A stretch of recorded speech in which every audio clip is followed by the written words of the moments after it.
Back at you with another one. Another one. It's the Steve Monahan Show. Today, we're going to be doing a Civil War movie review. Buckle up. Let's get into it.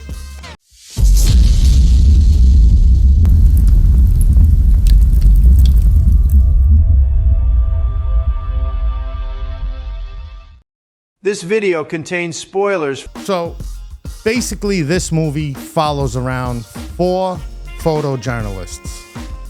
Ryder, Lee, Joe, and Jesse. No! God, please, no! No! No! No! They start out in New York City, covering a riot. A bomb goes off.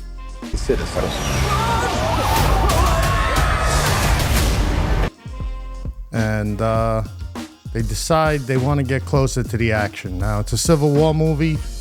Basically, it's the Western Front, they call it, versus citizens of America, the so-called Western forces of Texas and California. the U.S. government. The Western Front is basically an alliance between California and Texas. And it's kind of odd to me that Texas and California would get together in this movie when in real life I feel like that would never happen. But that's how it goes. While they're in New York City covering this riot, they're photojournalists taking pictures and everything. Bomb goes off. Ba-boom!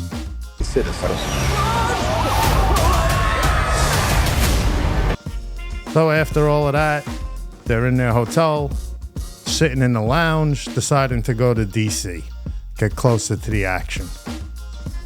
You know, Jesse's a young photojournalist. Ryder's an older woman who's experienced. Lee is the oldest one there, the token black dude. And Joe seems to never have a camera. I don't get it. Throughout the movie, they're all taking pictures, and Joe is cameraless. Doesn't really make much sense to me. They're on their way to DC, and they stop at this gas station to get gas. Middle of nowhere, I guess, and a couple dudes are there with their guns, their rifles, AR-15s and whatnot, and they want to get gas. They say they have $300 for gas. And the guy looks at him, he's like, $300? $300 will get you a sandwich. What he's implying right there is that the US dollar is worthless at this point because it's a civil war. So, the press lady, Ryder, says no, 300 Canadian.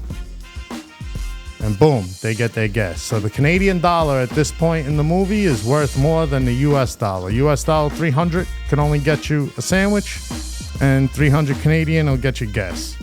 The weird part to me was on the way while they're driving there, they're on the highway, and the way I would picture it is it's bumper to bumper cars. You basically can't get on the highway. But they're driving on the highway. These cars are destroyed. I would imagine a military truck came and pushed them out of the way, almost like a snowplow, which definitely left them some space, but far less cars than I would ever imagine. So they're at this gas station, getting their gas on their way to DC, and they walk around back, and they see these 2 dudes hanging.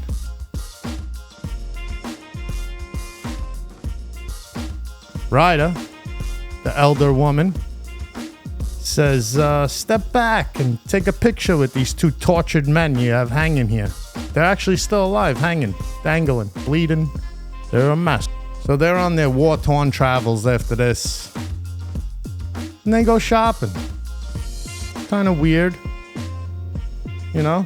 They stop at whatever it was, Macy's or Sears. I don't really remember exactly. JCPenney, perhaps. And in the parking lot, you see military trucks blown up, helicopters down, blown up.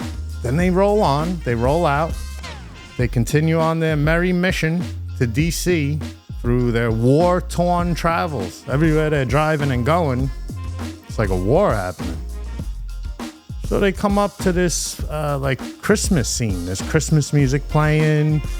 What looks to be a dead body in the middle of the road. And they're a little antsy. Should we go? Should we not go? Lee, the token black dude, says, you know, I saw a road a couple miles back. We can take that. And Joe, the driver, decides, nah, you know what? Let's go. And then boom, boom, boom. They start getting shot at with a sniper. There was another truck that was there. And they pull up next to the truck so the sniper can't see him. The sniper's on this side and they're over here behind the truck. So they get out with their cameras to try to zoom in, find the sniper, find out what's going on, how they can get out of the situation. And right there, you see another sniper laying there with his spotter. I guess that's what it's called. And they're looking to take out the sniper who's trying to snipe them. Little bit of a comical scene, you know, because Joe, I believe it wasn't really understanding what the sniper dude was saying. And eventually the sniper gets his man, the one that was on the ground with the press dudes. Says, I got good news. Got him. So they roll on. While they're driving, there's this truck coming up behind them, full speed, turning the corners as if they're chasing them down. So they're just driving, getting a little nervous. They're like, all right, so slow down and let them pass you. And this guy comes flying up by their side, and it happens to be a friend of theirs. I guess another journalist, whatever, an Asian dude, crazy Chinese guy, friend of theirs, comes flying up. Pulls right up next to them. They're both like speeding. I don't know how fast, but they were moving. They could have slowed down, but they chose not to. Make it more dramatic for the movie, I guess. And the Chinese guy goes from the truck he was in to their truck. And then young Jesse, the photojournalist, is like, oh my God, I gotta do this. And gets out of their truck and into the truck that the Chinese dude just came out of. And then boom, the other truck takes off with Jesse. So they're trying to, where'd they go? They don't see him on the road. And eventually they see the truck on the side of the road, doors open, and they go to look for their friend Jesse and whoever the driver was, another Asian dude. And when they get there, they see Jesse on her knees, couple dudes there with ARs, and they're dumping bodies. I don't know how many, 40, 50, 60, 100 bodies out of a dump truck into a mass grave. And they're like, what are we gonna do?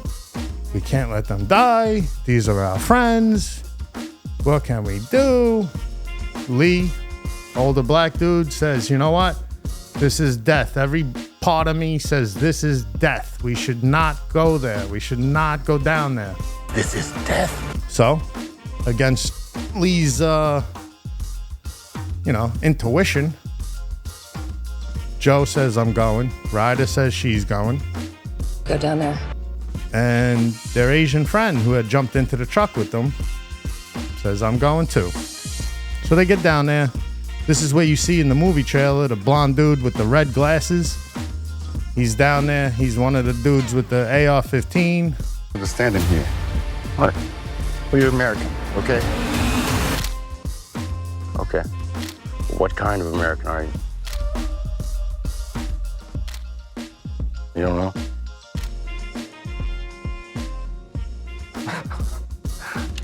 Joe is like, no, I think this is just a misunderstanding. These are my work colleagues. We're just journalists. We're American journalists. We're American journalists. We're American journalists. And the guy with the red glasses starts getting frustrated.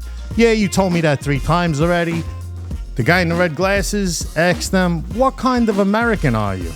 And I believe he shoots the driver of the other truck, the one that Jesse jumped into. Shoots him. And then says, what kind of American are you? And Joe is like, I'm from Florida. Ryder's from wherever she's from in America. Colorado, I believe she said. The other Asian dude, the one that jumped into their car, he's all panicky now because the other Asian just got shot and killed. And he's panicking. He's like, you know, all panicky. And he's like, well, where you from? He says, Hong Kong. Bang. Dude with the red glasses blast him. Jesse, where you from? He asks. She says, Missouri. And he's like, see, that's what I'm talking about. Normal Americans or something like that, he says. So you got this mass grave there. You got these two dudes with ARs. They're trying to save their friend Jesse from being killed. They're all panicking because they just watched the other two Asian dudes get shot. And Lee, the old man, comes flying in with the truck they were driving, and just bang, blasts into the guy with the glasses, blasts the other guy with the AR, and also knocks, I believe, Jesse into the mass grave. Now she's just kind of out of it, just waking up, sort of, because she, got blasted into the grave. And she's crawling all over these dead bodies. Ooh, But the old man saved them from the racist redneck with the glasses. I don't understand why she was crawling on the bodies personally. I would have jumped up and been like, I gotta get out of here real quick. Instead, she was crawling. It's a little weird. They wind up jumping in the truck and getting out of there. Luckily, they got out of there and survived that encounter. And then they're driving, and all of a sudden, they come to this little quaint town. People are walking their dogs. People are jogging, as if there's no civil war going on. And they're a little mind-boggled, baffled by this. They're like, what's happening here? They walk into a store. Lady behind the counter is like, yeah, we know. We try to stay up on it. We watch the news. We just don't get involved. Let me know if you want to try anything on. Are you guys aware there's like a pretty huge civil war going on all across America? We just try to stay out. With what we see on the news, seems like it's for the best. All right. Jesse tells Ryder to try on a dress, takes a couple pictures of her. Outside, Lee tells Ryder, I believe, look up at the rooftops. And up there, you got guys ready to snipe people. So they were definitely aware of the Civil War. And like the woman in the store said, we don't want to get involved. But they were kind of involved. If the wrong people rolled through their town, they probably would not have survived. So from there, they continue traveling. They managed to get to like a... Oh, I'm sorry, I forgot.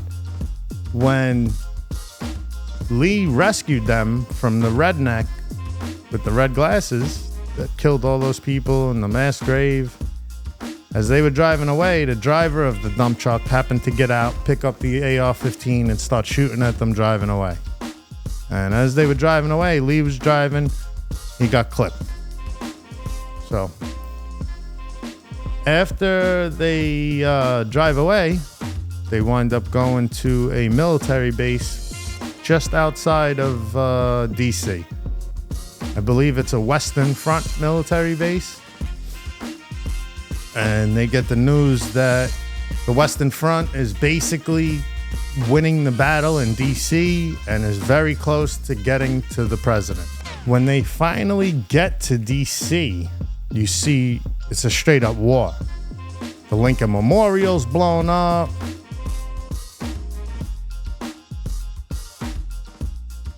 But the part that bothers me is, why are they taking pictures? Why not video? Right? We're in the year 2024.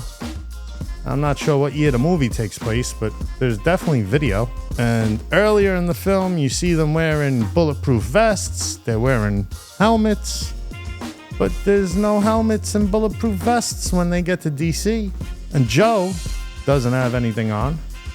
They gave the orders to no capture and kill the POTUS. And again, Joe's not taking any pictures. They eventually just strolled right into the White House, which is a little weird. What the F is up with that? Ryan saves Jesse from getting shot. So Ryder dies as they're trooping through the White House. Jesse happens to get a great picture of Ryder as she's getting shot. She saved her. She pushed her out of the way and kind of jumped in front. Wound up getting shot, and Jesse took the picture of it. And Ryder told Jesse earlier, gotta get Kevlar.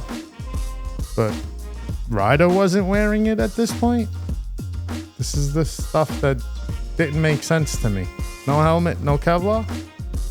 But earlier you were wearing it. So eventually they reach the POTUS after a bloody battle. And Joe, the journalist, yells, "Wait!" Like he's in charge. And they wait. What the? Joe says, "I need a quote." And POTUS says, "Don't kill me." Joe is like, "All right, yeah, all right, that'll do. That's your quote." And ba ba ba ba, bang bang bang. That's when they get the POTUS. And basically, the Western Front wins the Civil War. Now, to me, I thought it was a decent movie. Did I love the movie? No. I would say out of a 10,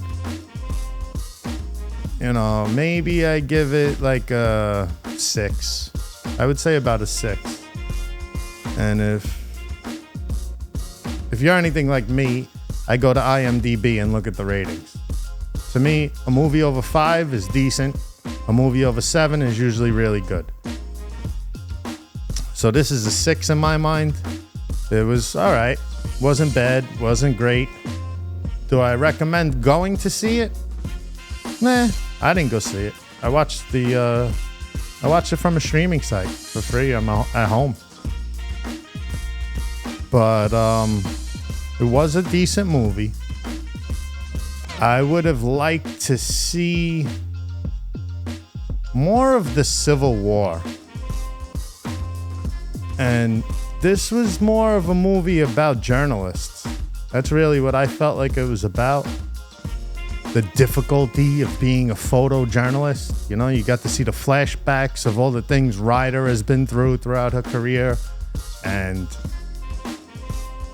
all the things that they had to deal with in this movie, from driving through New York to DC. But as an average American who's not a photojournalist, I think that I would have liked to see more of how the heartland of America felt about this and what was going on and blah, blah, blah. The more of the war-torn battle scenes. That would have intrigued me more, I believe. I would have liked the movie more seeing it that way. But go see it. Let me know what you think in the comment section. Like the video, subscribe to the channel, share it with all your friends. And that's all we got for you. I'm out. Peace.